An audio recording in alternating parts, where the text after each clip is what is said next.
Okay, welcome back to Get Fresh with Consent. This is episode 2, Am I Overreacting? And our guest speaker today is Amy. Welcome. Hi. Welcome. Hi. Lovely to be here. Thanks for having me. You're welcome. Do you want to explain what your role is, where you work, and, Sure. and your background a little bit? I can do that. Yeah. Absolutely. So my current role here at the Centre for Women and Co is the COO, which basically stands for Chief Operating Officer. So I work across all the program areas. I work with the managers of each site and then the teams, and we just make sure that all of the practice and processes that we have here are really safe and that we provide the best possible services that we can to the clients that come to our centres. Yeah. My background is counselling, so I used to be a counsellor with the Centre for Women and Co. I've worked in this sector for 25 years, so I've been doing it for a while. But yeah, I've worked with young people, I've worked with people experiencing mental health issues. I've worked in the foster care system and as a counsellor too, and done lots of different things. So it's been really fun. Cool. Awesome. Well, we're going to cover the topics of boundaries and people pleasing, and we'll kick off with the first question, which is, the word boundaries is thrown around a lot, and I think maybe overused or it's not used correctly sometimes. Yeah. So what does the word, or what does it mean to have boundaries? Yeah, look, I think it's great that the word's being thrown around more now, because for me that means that people are getting to understand what boundaries mean more and more. And I think, we are definitely seeing it appear in all of our platforms. Like social media is a great platform for educating us around what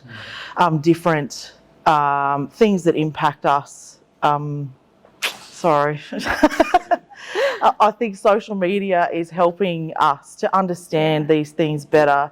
But for me, boundaries, the concept is actually really simple. It is really just understanding and being really clear about what is and isn't okay for you as an individual.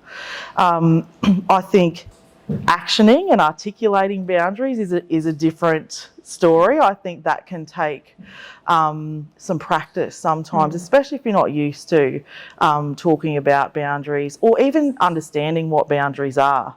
So I think if you haven't, it's like with anything, if you haven't grown up understanding what something is until you know what that is, then you can't kind of articulate or action that, if that makes sense. Yeah. Yeah. There's lots of different types of boundaries. So I think when we talk about boundaries for ourselves, there's physical boundaries. So what is and isn't okay for you physically. There's boundaries around time. So what feels comfortable for you in terms of allocation of time. There's emotional boundaries. There's even like topical boundaries. So things that you may not be willing to talk about in certain situations because you know that it doesn't feel safe, or that you're going to be in an environment where it potentially is not going to be comfortable to talk about something. Boundaries are actually about us as individuals. They're not about other people. So a boundary is not about controlling someone. It's actually about honouring ourselves and doing what is right and comfortable for us. And I think that's important to remember, because if we are encroaching on other people, then that actually becomes being about control, not about boundaries. So it's important to kind of understand the difference between those things. Yeah. You touched on a bit about what my next question is as well, is about what are some examples of unhealthy boundaries or lack of boundaries? What would you say? Yeah, look, I think there's lots of examples of where boundaries can be crossed. I think the first thing that comes to my mind is actually saying yes when you really mean no. I think that's something that, and we've all done that at times, I think, where we feel pressured to say yes. And it might be a simple thing like going to an event that you actually really don't have time for. You might feel tired, you might have a lot on your plate, in your schedule, and it feels like saying yes is pushing you into a state of overwhelm almost. Yeah. But sometimes we do that because we actually are not feeling kind of brave enough to say no because we worry about what other people will think of us. A lot of time, unhealthy boundaries are actually linked to not feeling great about ourselves. So we're actually projecting our self-worth. It's like externalising your self-worth, if that makes sense. So it's kind of like you're seeking approval for other people. That's why it's hard for you to say no. Yeah, absolutely. So first and foremost, you're not finding that sense of worth within yourself. You're looking to others for that. And I think sometimes that's where we can, unhealthy boundaries can happen because we're saying yes a lot to things that actually don't, they're not priorities for us, they're priorities for other people. And sometimes, the flow-on effect of that is that you can become really kind of angry and bitter and resentful if you're constantly saying yes to the needs of other people and not thinking about the needs of yourself. I think, some examples of unhealthy boundaries can be like further to that, and they sound really simple, but like if you're working or even if you're like at school or at uni or anything like that, it can be letting, like not being really strict with your time, if that makes sense. So not choosing other people's priorities over your own. And when you've got something that you really need to do, but somebody else is asking something of you, that you divert your attention to what the other person wants. And that can be, that can have consequences for you if you're not doing what you need to do and prioritising other people's needs. I think sometimes our bodies are a great indicator of what is and isn't okay for us. And I'm not just talking about physical boundaries. I think sometimes when we are not being true to ourselves and we're not prioritising those things for ourselves, that we will feel it in our stomach. Like you will feel a tension in your stomach or in your chest, or you just feel like you've got butterflies, and that's your body saying, actually, you know what, you probably should be saying no to this, or you probably should be asking to do this at another time rather than going with this now. And when that happens one on top of the other, that's where you can get into a real state of overwhelm, for sure. Yeah, okay. So it's really important to be aware of how you are reacting to your body and how your body is reacting to, I guess, these questions and stuff. Is that what you're saying? Definitely. Yeah, okay. I think, it's actually really hard to have boundaries sometimes now, because I think social media makes us accessible 24/7. So if you're in touch, obviously we connect with our friends and our family on social media, and what that can mean sometimes, it can blur boundaries because you are maybe in somebody's mind accessible 24/7. So it's actually up to us to go to verbalise those things that are okay and not okay for us. It's like simple things like, I don't answer messages after 10 p.m. or, really simple things like that. If we're really clear with people, then that means that we get the downtime that we need and that they understand what kind of is and isn't okay for us. And they'll understand that they're probably not going to get a response past 10 p.m. because that's your boundary. I think, speaking for myself as well, I'm not sure about you guys, but FOMO is something that strikes me as well, and I find it difficult to say no when that hits me. Absolutely. And I think that's a really valid point. And so it is about being comfortable with what you've got going on, and actually being comfortable with maybe missing out on something if it means that you're going to stay balanced and feel okay. So let's talk about some healthy boundaries and what are the positives for putting them in place. And okay. I think we are interacting with people all the time. We're in family units, we've got friends, some of us are in workplaces, some of us are in schools, universities, and so we're interacting and relating with people all the time, and in different settings, boundaries can look different with different people, and I think, and with different relationships, and I think that's important to understand. For me, I think healthy boundaries, when you have a healthy sense of who you are and some clarity around what feels right for you and what doesn't feel right for you, then you're going to be in a really good place to know what your boundaries look like and be able to articulate them.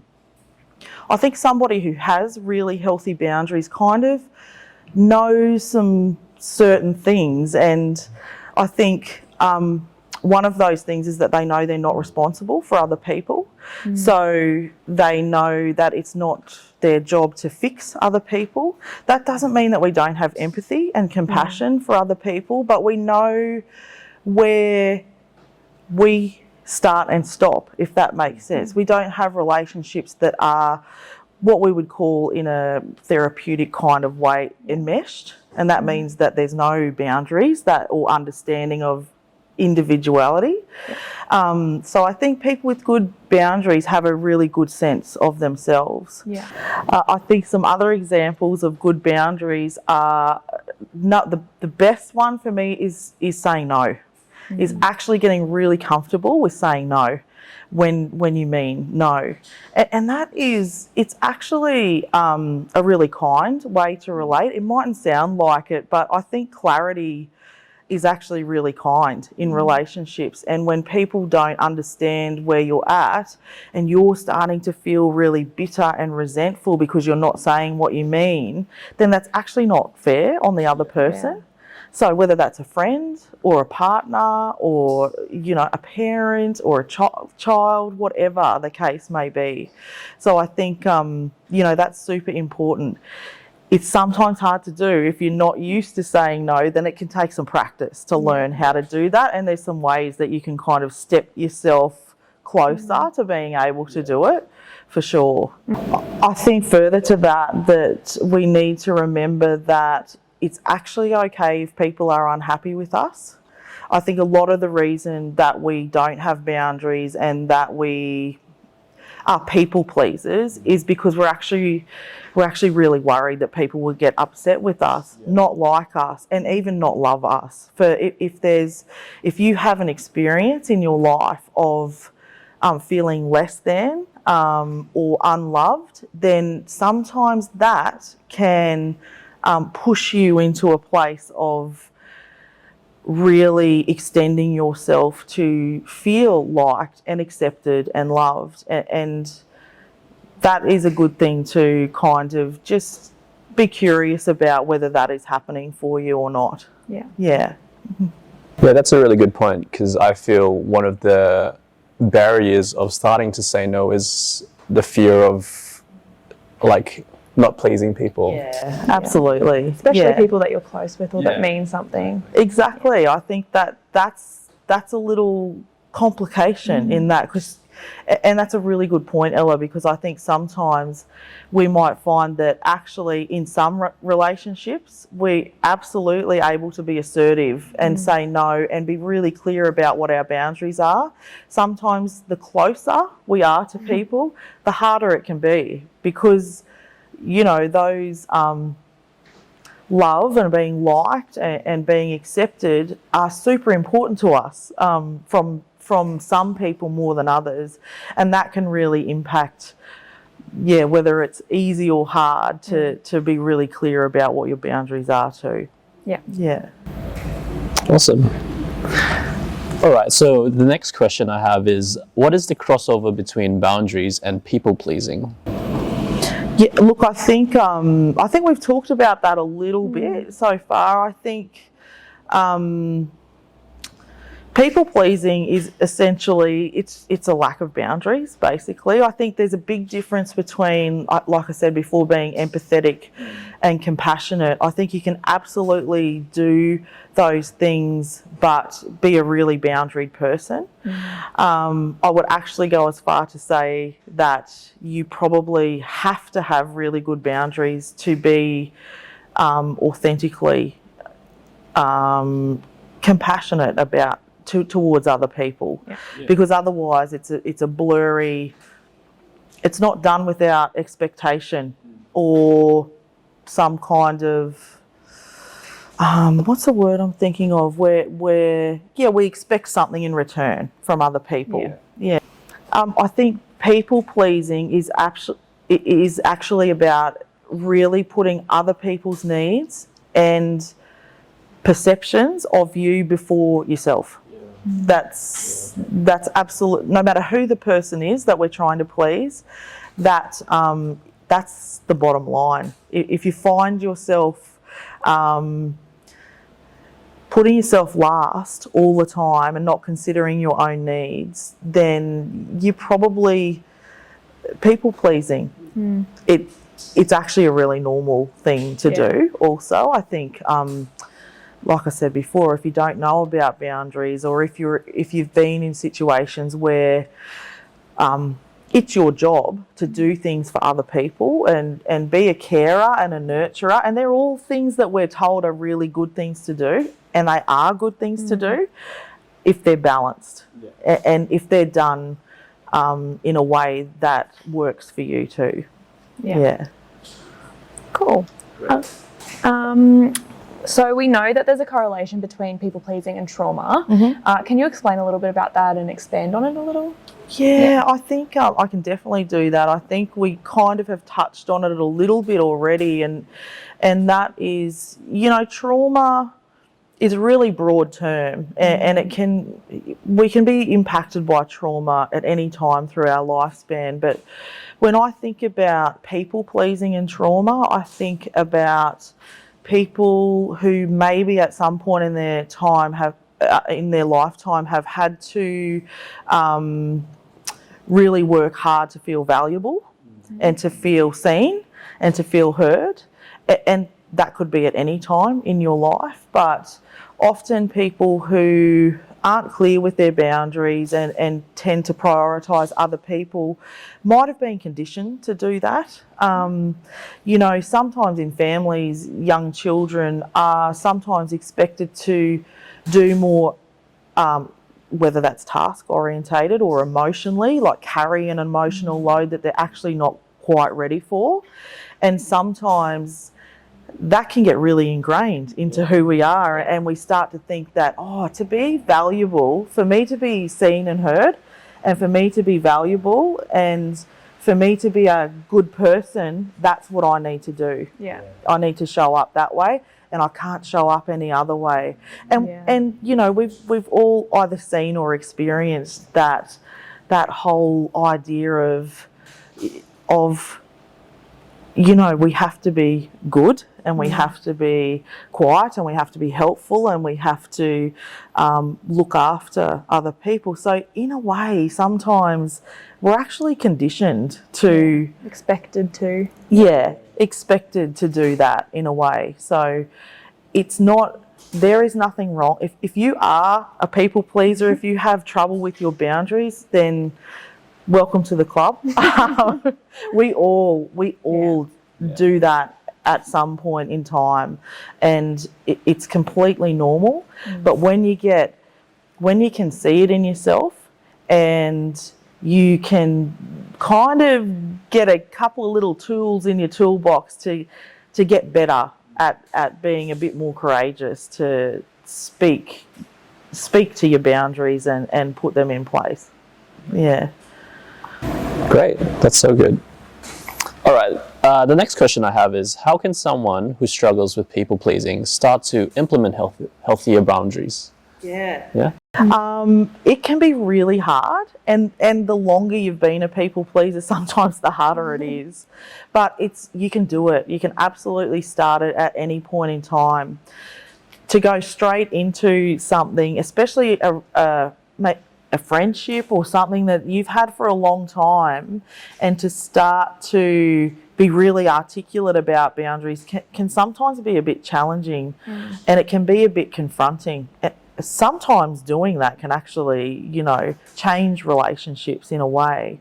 But there's some really simple things that you can do to start to disrupt that pattern, because it usually is a pattern of just saying yes, yes, yes, yes, I'm available, I can do anything, whatever you need me to do, I can do that. There's some really simple ways you can start to interrupt that pattern, and it doesn't have to start with being brutal with your boundaries. You can, one of the things that I like to do is actually just give myself some breathing space. So say I'm asked to do something and I'm feeling quite overwhelmed, I've got a lot on my plate, I will say, that sounds really great, I'm interested, I've got a lot on, just let me think about it and I'll get back to you. You can say, I've just got to check what I've got going on, I need to check my calendar, my uni timetable, whatever it is that gives you some breathing space to maybe build up some courage, get your words the way you want them to be, is actually a really useful tool to move towards actually being able to say, actually, no, sorry, my plate's really full, I can't do that. What about next week? That would work for me. How about next Thursday? But before that, I'm sorry, I can't help you. Yeah. Yeah. I think being transparent and honest with your friends is like a good place to start as well. Sure is. Yeah. That's the building blocks of good relationships, isn't it? Yeah. And I think you can start working on those things for yourself at any time. And you don't have to go, you can go at your own pace to do that. You don't have, there's no one way towards being better at knowing what your boundaries are and getting articulate about them.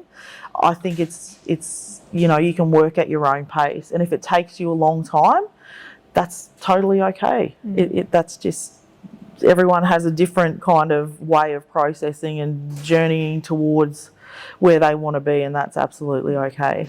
I saw a quote and it says, people who get upset when you implement boundaries are the people who have been benefiting from you not having boundaries. And 100%. I think, like, you know, that's a hard thing for a young person to go through, especially if it's a friendship and they've either just lost their friend or their friend's angry with them. And I think maybe, like, what's something that you would say to someone who's dealing with something like that and they've just lost a partner or a family member who doesn't like what they've just put in place for their own sake? But you know. Yeah, look, what I would say is that it's actually not easy. Like, when those relationships are super close, the closer you get to being your authentic and true kind of self and being really clear about those things, if that looks really, really different and it changes the way the relationship is, there is a chance that relationship will end or change and become really, really different.